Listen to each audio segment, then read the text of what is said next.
comme ingrédient, c'est un peu une base pour beaucoup de plats. Tu fais revenir de la viande, alors plusieurs viandes. À l'origine, c'est un plat de chasseurs.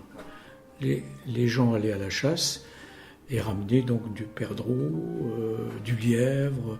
Et c'est à la base de ces viandes-là, au départ, qu'une grande poêlée de gazpacho était préparée. Voilà, en premier, tu fais revenir les viandes sans les cuire, mais juste revenues de façon à ce qu'on les colore un petit peu. On les met de côté. Ensuite, je fais revenir l'oignon qui va absorber tous les sucs laissés dans la poêle. Après l'oignon, je vais y ajouter les tomates et je laisse mijoter à peu près une dizaine de minutes dans tout cet ensemble-là. Et je rajoute une quantité d'eau approximative, on dit 1 ou 2 litres d'eau. C'est en fonction des quantités que l'on veut avoir. C'est pas... Ensuite, quand ça a bien mijoté, je vais rajouter toutes les épices. J'avais mis du paprika, ça donne un peu de couleur et puis ça le pimente un petit peu. Du safran, du cumin. On peut mettre aussi des épices de couscous, c'est un mélange qu'on met pour le couscous. C'est vrai que c'est selon un peu les goûts, tout le monde ne met pas la même chose. Et puis, alors ce qui est très important bien sûr, c'est de faire la galette avec de l'eau, de la farine et du sel. Des galettes pas très épaisses que tu étends donc sur une planche.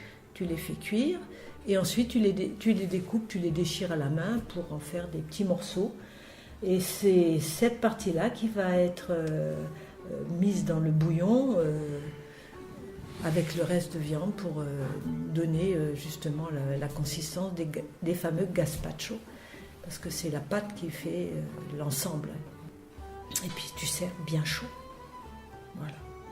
Comme dans beaucoup de cas, c'est au moment des fêtes religieuses que l'on faisait ce type de cuisine. Et en l'occurrence, souvent les fêtes de Pâques, c'était des réunions familiales, amicales, mais surtout familiales. Toute la famille se réunissait. C'était une cuisson faite au feu de bois, avec de grandes poêles. Et toute la famille participait à la réalisation du plat. Depuis les enfants, qui étaient chargés de couper à la main les galettes. Et les mamies de l'époque, quand elles confiaient ce travail aux enfants, elles leur demandaient de chanter de façon à ce qu'ils ne puissent pas en manger. Et c'était souvent des repas à une trentaine de personnes au minimum autour de ce plat.